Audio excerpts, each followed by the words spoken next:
Look, I've said for a bit that I do not think there's going to be peace in Syria, or at least long-term peace, until Assad is gone. I've said this for a while, and so when Assad fell, I was quite pleased. I was quite pleased not only because he is a butcher and he has murdered many of his own people, he runs gigantic torture facilities that have been systematically torturing and executing political dissidents for decades. That was passed down to him from his father. Not only because his economic incompetence has led Syria down a dark, dark path, due to his uncompromising nature, it has led to the conflict spiraling out from where it needn't have been. Point is, there's a million reasons outside of long-term stability on its face that you would not like Assad. But I am of the opinion that the Assad regime is not only, fun to watch his regime collapse because he's bad and he's a bad guy, Disney movie ethics, whatever. But it's also because I don't think the country was ever going to stabilize with Assad in power. I really don't. I don't think it was going to stabilize with Assad in power. And I think he was a horrible, horrible, horrible, horrible leader that makes it so it would be beneficial if basically almost anyone outside of ISIS was in charge of the country. For Syrians. Now, mind you, what I'm talking about right now is for Syria. What we're going to be focusing is benefits for Syrians. We're not going to be talking about benefits for Iran, benefits for the United States, benefits for the Russians, because I could complain about the fact that there's a possibility, since the rebels and the Russians are negotiating, that the Russians are going to get a naval base in Syria still. There's a possibility that's going to happen. They're sitting down talking about it right now. I'm not going to talk about the finer details of that. I just want to talk about Syria, because I think the Syrians are obviously the most important people to talk about when we're talking about Syria. So we're going to talk about what it means for them, okay? So here's the first problem that I find with Bashar al-Assad. And this is the simplest one, and this is the easiest pitch, okay? Bashar al-Assad was passed the reins of the presidency from his father. They've been around for like 45 to 50 years of dynasty rule, brutal dynasty rule. The civil war has been going on since 2011 going into 2012. It's been over a decade. A decade of fighting. 1 second, the air alarm just went off again. Okay. It's been over a decade of fighting. And he has been unable to stabilize the situation. And when he was able to stabilize the situation, somewhat in areas like Damascus and areas like Aleppo and other locations across the country, it was only after military intervention from the Iranians, when they sent Hezbollah and other militias and thousands of fighters in to prop up the regime, and the air power of the Russians, because the rebels did not have an air force. And so the combined power of the Syrian Arab Army's air force, the Russian air force, Iranian-backed militias, and all these people flooding into the country, the Wagner Group, now even LA gangsters, look it up if you don't believe me, was able to prop up the Assad regime and stabilize the situation around Aleppo, stabilize the situation around Damascus, and get roughly control of like 40 to 50% of the country.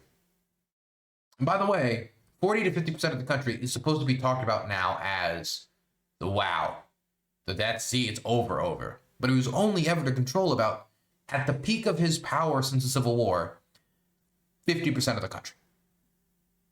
So he's had a decade post-foreign intervention after the American government took their pedal off the metal. Timber Sycamore, that operation's been dead for a while. We're not funneling weapons to the rebels. It was at a point so bad for the rebels when it came to the munitions that they were getting from overseas, while the Russians were bombing 4 hospitals in 12 hours, tearing Aleppo to the ground, tearing Hama to the ground, bombing all these places again and again and again.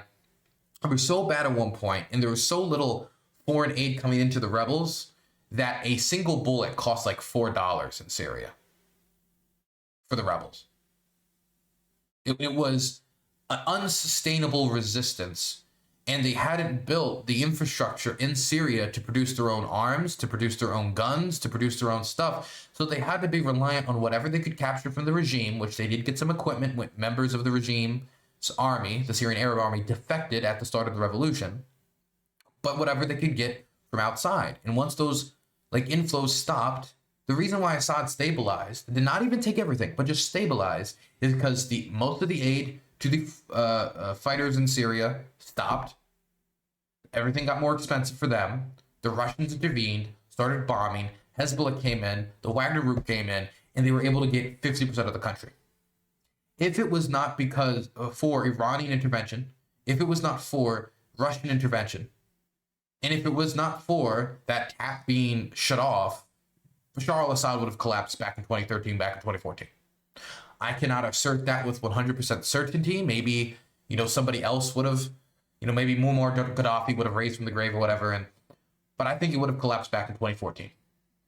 Because it was only when the Iranians convinced the Russians to help them intervene in the conflict, that was the only time that the situation started to turn around for Bashar al-Assad.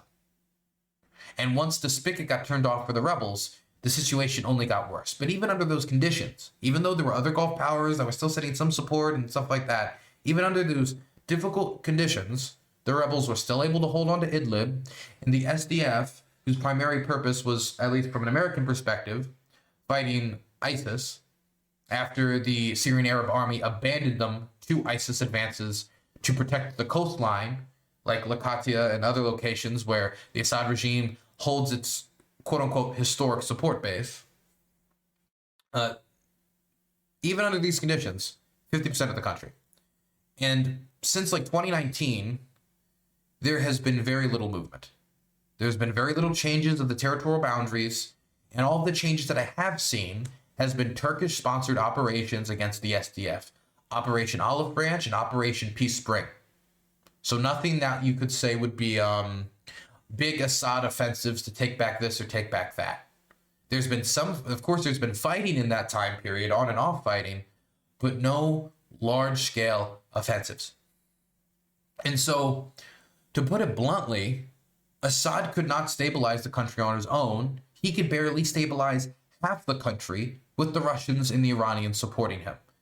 And now, looking back, and even at the time, you could probably find indications of it, which, many in the Syrian diaspora would tell you, is because Bashar al-Assad does not have a ton of support.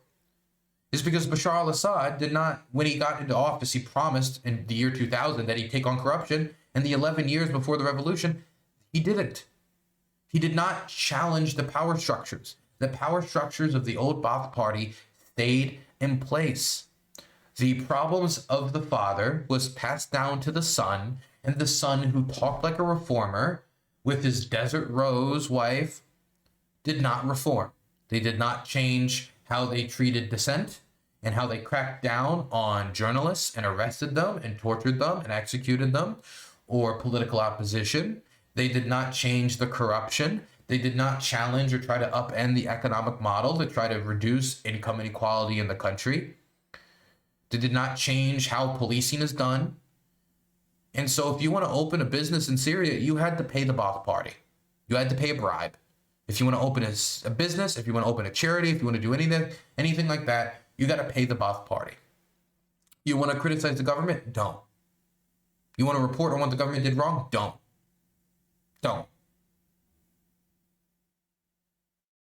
So this is Assad's refusal to reform and his refusal to change the country or his administration or the regime that I think led to the civil war. And once the civil war was not even a civil war, it was a peaceful demonstrations, he responded to it the same way his father responded to Hama in 1982, massacre. His soldiers were ordered to mow down protesters, arrest protesters, torture them, execute them, and children were taken off the street and executed, tortured. And their bodies were only given back to their families after their family agreed to immediately bury the body so that there would be no evidence revealed of the fact that they're murdering Syrian children.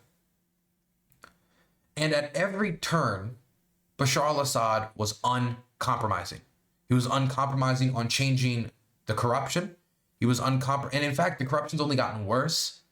And certainly since Maher, his brother, has started a drug empire under the feet of the Syrian regime to help finance the government. But they didn't change anything. and they were as repressive as his father, if not more repressive as his father, and he started mowing down protesters. Now, at some point, 4 or 5 or 6 years into the Civil War, or maybe back to 2019, like once he started to control 50% of the country, there might have been a point there where Assad could have compromised some bit. Like, okay, Idlib rebels, we promise that there'll be an election in the future. I'll run, but you'll run too. Or, well, we promise that we'll take on corruption in XYZ ways. Or, well, we promise that we will no longer murder protesters. Like any number of we won't murder protesters. It's a hell of a compromise. But any number of compromises. But he didn't. Now, why he's so uncompromising and why he never even deeply considered compromise until the very end of his regime, like 2 days before it all collapsed in on itself. It's kind of hard to like find a pinpoint to where, you know, Assad the eye doctor became Assad the uncompromising butcher. But somebody just said, "Mommy dearest." I honestly think it is his mom. Some would say his dad, and I'm sure he's surrounded by a lot of the old guard who told him, just do what your father did, blow him up, you know? Oh, Hama's protesting again? Okay, mow him down. We've done this before, okay? Rifat did it this time it can be you, Assad. Go send Maher. Your brother can deal with it. He's uncompromising. He was completely uncompromising, and I think he got it from his mom, or his dad, but I think probably his mom. Back in 2006, when he had to withdraw from Lebanon, after international pressure, his mom did not like that. Much of his support base did not like that. They saw that, and especially his mom, as a sort of smashing of the legacy of Hafez al-Assad, his father. And I think that 6 years later, talking crazy, 6 years later, as he's facing these protesters, his regime is now facing another point of compromise. And his mother, once again, wanted him to be uncompromising. Assad, for all of his faults, which is everything, is somebody who was very close to his family, and I think takes into consideration of the advice of his mother, and also took in the lessons that he was taught while he was quickly rising up the ranks of the armed forces under the tutelage of his father, and he cracked down.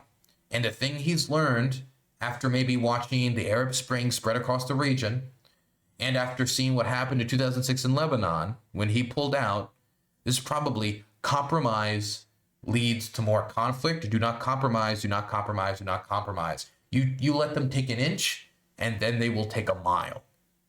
And there's a bunch of people who have this philosophy. It's not just Assad who has this philosophy, but at a certain point you have no choice but to compromise. But it was the Russians and Iranians and the foreign intervention that made it that he did not have to compromise with his own people.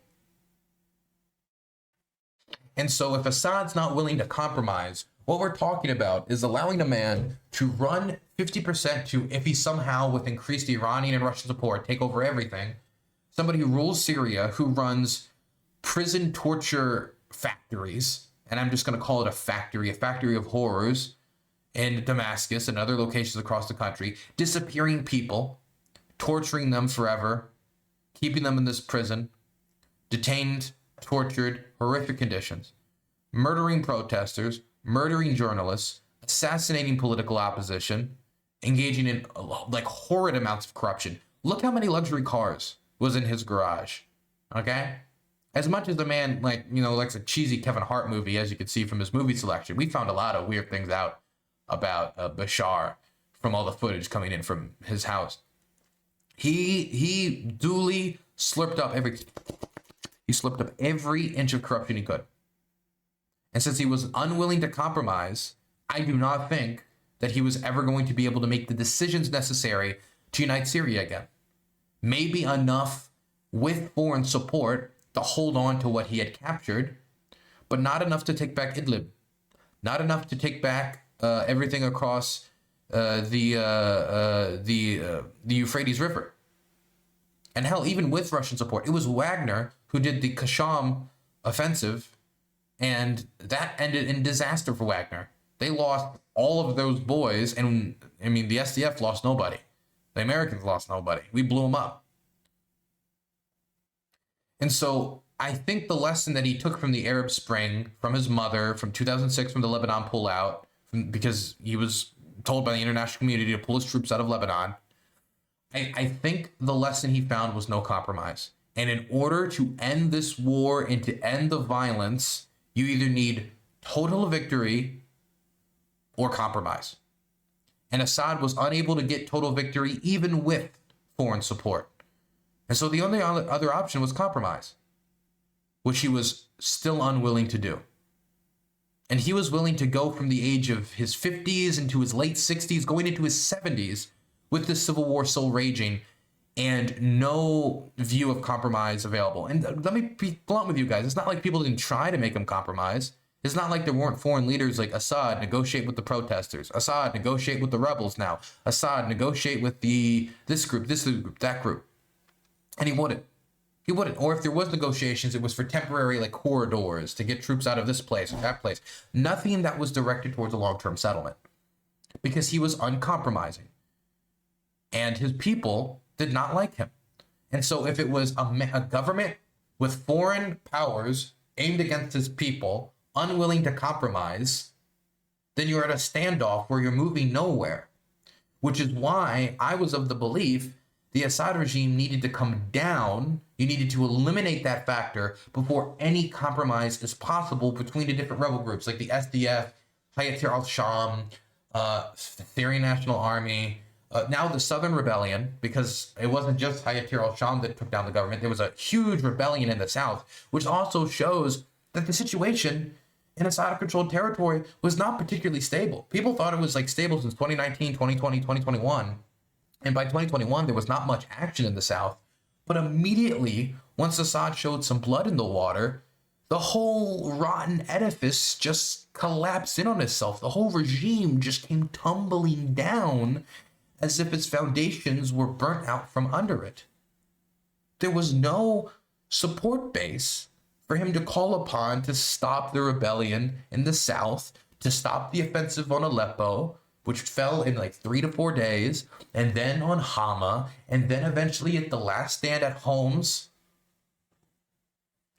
And like the base of support that people talk about on the coastline, which is the historic Alawite community, and you know, Assad is an Alawite. The Alawites are a pretty secretive sect of Islam, even though many Muslims do not consider them part of Islam because they view their beliefs as kind of heretical because they think that Ali was actually God. It's kind of confusing. I don't want to get into it. I'm not trying to insult their religion. It's just they have a very, very unique interpretation of Islam that leads to some Muslims thinking they're heretics, which is also why many Alawites they have this thing about, like, I don't want to get into all the details about the religion, but the point is due to the specificities of their interpretation of the faith that had to do with, for example, saying that Ali became a conduit for God.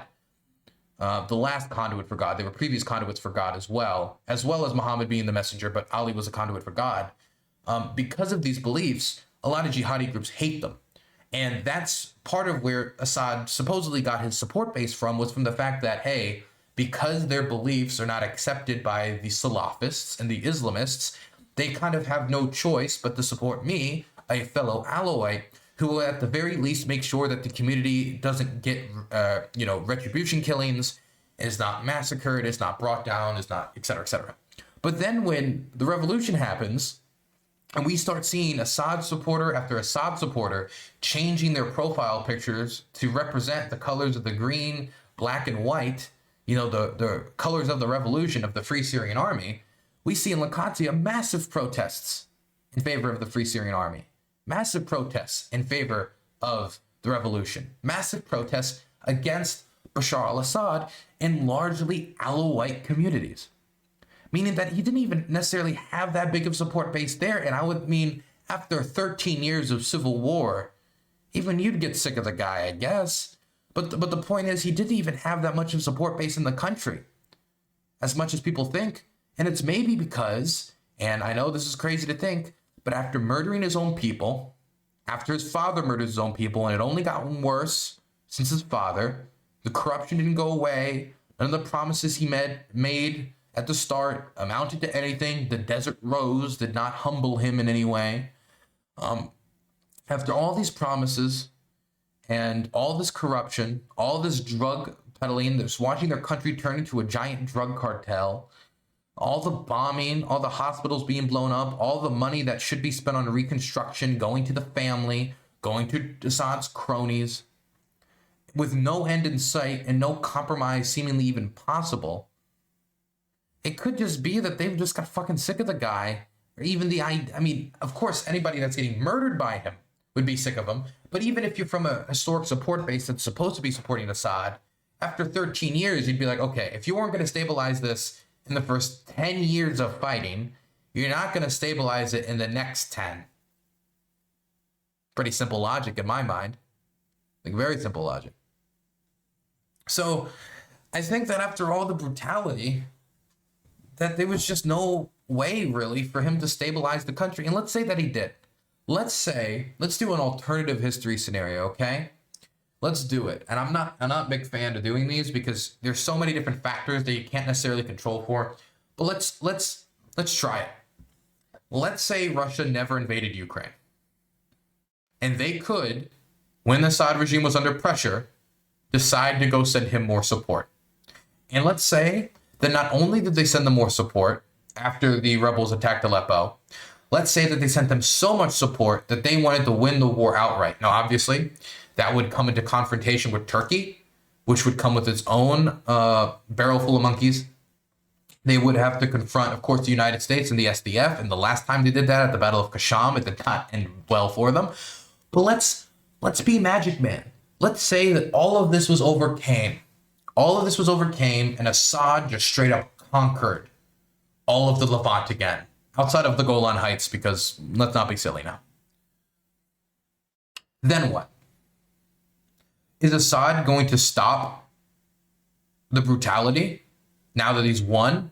He's going to be a figure of reconciliation? No. The message that he's received is, I didn't compromise. I did not secede any terms. I butchered, I killed, and I burnt, and that was enough to keep me in power. I relied on these other people who butchered and killed and burnt on my behalf, whether it was the sieging of the Palestinians in the south by Hezbollah or the bombing of hospitals in the north by the Russians. And so this is a successful model. The model of my father's 1982 attack on Hama, the method of me mowing down the protesters, detaining the kids, torturing the kids, these putting torture victims into a hydraulic press and crushing them. Like, this all worked. It all worked. So he's not going to reform the brutality. He's not going to reform the corruption, because now he has control over the whole country again. Now he can even benefit from the corruption more. He's not going to reform the police. It's quite a benefit for any leader to be able to arrest anyone at any time. And in the fallout of a civil war, I think he's going to be like, okay, we got to go detain everybody in these cities that opposed us. We got to go detain the poets. We got to go detain the critics. We got to go detain the militants. We got to go detain the jihadists. We got to go detain the journalists. We got to go detain the opposition politicians. We got to go detain the people who are working with the NGOs or human rights organizations. And they're going to go into Sadaya. They're going to go to these brutal prisons. So the prisons are going to stay brutal. The corruption is going to stay corrupt. The massacres are going to stay massacres if there's any more protests. And that's the last thing. Let's say a few years after he's stabilized the situation, and the Russians are like, okay, now we can go concentrate on other things like Georgia. We can concentrate on other things like Ukraine or Moldova or wherever they want to, do their, interventions next. What happens when in 2028 there's protests because of high grocery prices, or there's protests because of another kid got kidnapped, tortured, executed, and had his body dumped back to the family and told them to be hush hush about it? What if there's another instance of graffiti, another Arab Spring? Okay, all dictators, everyone who bases the state around themselves and not around institutions, risks the whole thing tumbling down very quickly. How is he going to react to it? Do you think he's going to react differently this time? Do you think he's going to compromise? Do you think he's going to say, actually, I'm against massacres now. Massacres are bad. I'm going to compromise. We're going to bring about democracy in Syria. We're going to give this olive branch to the Kurds. We're not going to suppress them like we did in the 2004 football protests. We're not going to do that. No, he's going to do the same thing that he thinks worked for his father in 1982, that he thinks worked during the Civil War, And he's going to start mowing down protesters again, and we're going to be right back to square one. And now the stability that the Russians and Iranians and the Assad regime brought collapses immediately again. We're right back to square one, and we start the cycle again with Assad in his mid-70s. And just like Sepsin said in chat, he would crush all opposition. It's his playbook. And so in my mind, it's Assad versus his people. But the problem is if you're the leader of Syria, Syrians are just like a part of the equation. You can't really get around. If you're the president of Syria, you can't get around the fact that the Syrians are your subjects and they're kind of there. Okay, if you could get rid of the Syrians and you could just have Syria without Syrians, and maybe the whole country is just Wagner fighters and Hezbollah, then, you know, maybe there wouldn't be any problems. But sadly for the Assad regime, Syrians still exist. And so anytime it's just going to be him against his people, as long as there's not foreign backers like the Iranians and the Russians that are not always going to be immediately available. The Russians, as we can see from the Russian invasion of Ukraine, they have other priorities. They have other things that they have to deal with. The Iranians cannot just order all of the militias in Iraq to march in there. They tried to get the militias in Iraq to go salvage Assad, but then the leader of Iraq said no. Because as much as control that the Iranians have built up in Iraq, they do not control its whole society. And Hezbollah was already busted up by Israel. And maybe, you know, we don't have this exact scenario, but maybe it's a future scenario where Hezbollah is still in the midst of a war with Israel and they can't come up. Or the Russians are busy in Georgia. Or the Russians are busy in Armenia. Or the Russians are busy in Moldova or Ukraine again, or who knows where. Maybe they're busy going to suppress protests in Belarus or Kazakhstan again. It doesn't really matter exactly where it is. The point is that Syria will not always be on the #1 top list of priorities for the Russians, but it will be much higher for the Iranians because they kind of need it for their axis of resistance that goes into Lebanon. But the same general principle still applies there as well. And so for me, this is why I was of the belief, even before I saw how rapidly the regime collapsed, which surprised me, that there would be no peace long-term in Syria, even if there was a temporary conquering of the whole country or some short-term ceasefire. No peace would be possible until Baathism and the Assad regime was dead in Syria. Now, people talk about like the alternatives and like what options could be worse. But to be quite frank with you, I do not see how you could get anything worse than an endless cycle of repression based in a dynasty where you're going to have the same bloodline of knuckle-dragging Neanderthals massacring their people again and again and again, constantly declaring war on their own people over and over again. The pathway towards like evolution there is not plentiful, right? The hope would be that every time an Assad leader dies, that their kids would be better than the previous leader. But everything that their father is going to be teaching them is going to be brutality, it's going to be suppression, it's going to be, you know, have someone like Maher, you know, Assad's brother, at your side to go run your torture facilities. So for me, there's really hard to even think of an alternative of this endless cycle of bloodletting that could be worse than Assad outside of a complete ISIS takeover of Syria. Now, we're concentrating on Syrians. For the Iranians, there are worse scenarios. For the Russians, there are worse scenarios. For other regional players, you could think of worse scenarios. Like if the SDF took over the whole country, I think the Turks would be very, very mad. Not that that's ever going to happen, but obviously they'd be very, very angry at something like that. But when we're talking about, and of course, the proliferation of jihadism in the country, if, for example, Hayat al-Sham keeps these connections with all these terror groups and allows them to find refuge within Syria, you know, that's something that could piss off everybody, including the United States. But even the Assad regime was not really that much better on that, because it was back in 2004. Where do you think all those Al-Qaeda fighters came from? Do you think they just like popped out of the sky? Many of them were released from Syrian prisons and sent over to Syria and given weapons by the Assad regime to try to tie up American hands in Iraq so, you know, it wouldn't spill over into Syria. At the start of the Syrian revolution, what did Bashar al-Assad do? He let terrorists out of prison. He let terrorists out of prison so they could infiltrate the revolution and make it harder for the West to support it. Which, I mean that at least that idea, generally speaking, worked until then. Many of those people who were formerly ISIS and Al-Qaeda toppled the regime anyway, to the cheers of like the majority of the world. It's kind of hard to be the bad guy in a scenario where you're facing down with a former Al-Qaeda fighter, but Bashar al-Assad found a way to do it. He certainly found a way to do it. So, like, even on that front, which is the front, this is the thing that scares me the most, not for even necessarily Syrians, but those around Syria, but even Syrians too, would be the housing of these different extremist groups in Syria. But also, Hezbollah can go there. There are many groups that are extreme that can go into Syria before the collapse of the Assad regime and were able to operate in Syria.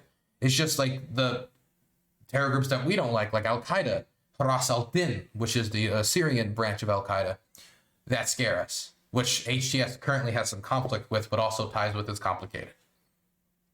But when we're talking about Syrians, when we're just talking about the Syrian people, and we're talking about ending the bloodletting,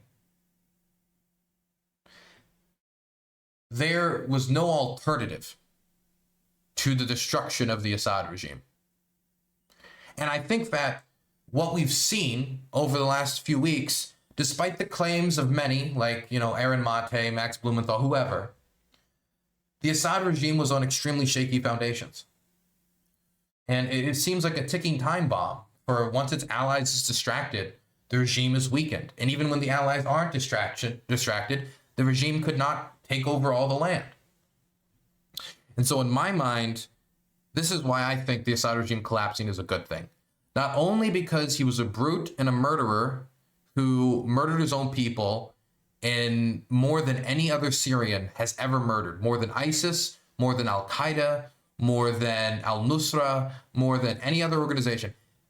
He has killed more Syrians than any other person ever. And I think him being gone for that reason alone is good. But also because there was no pathway to stability and long-term peace without Assad gone. Not because everybody else is good. This is a brutal civil war that's been going on for a decade, okay? The people who are going to come out the other end of this are not going to be Bernie Sanders, okay? But because there is no alternative. It's a selection of bad option to death of your country option, to endless civil war, endless looting, endless profiteering by foreign countries coming in and either taking Syria's resources or taking Syria's people and throwing them at other wars, like the Turks did, where they took Syrian mercenaries in the Syrian National Army and threw them in Libya to defend the internationally recognized Libyan government against the advance of Khalifa Haftar, the warlord general from the country's east.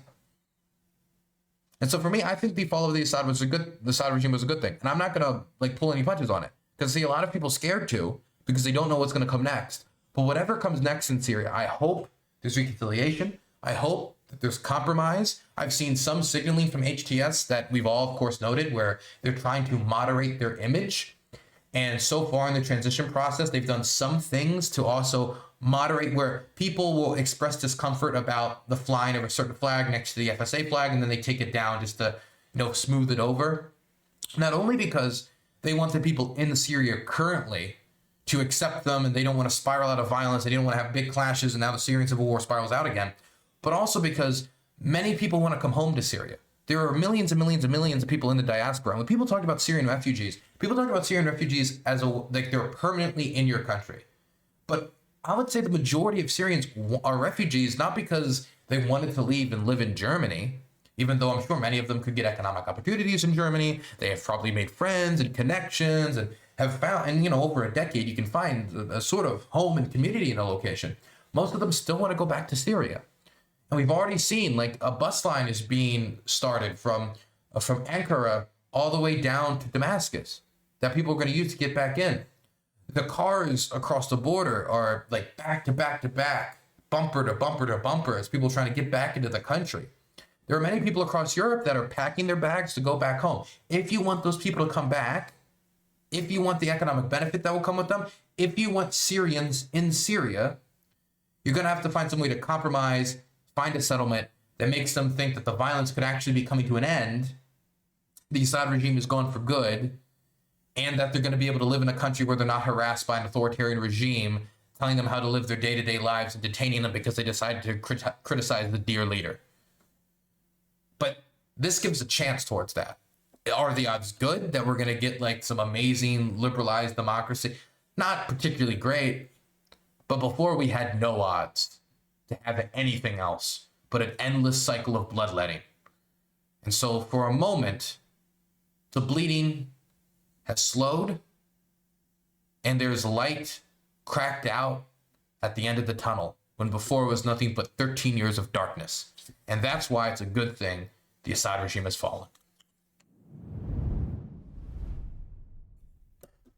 It could have been, 10 years ago, but better late than never, no?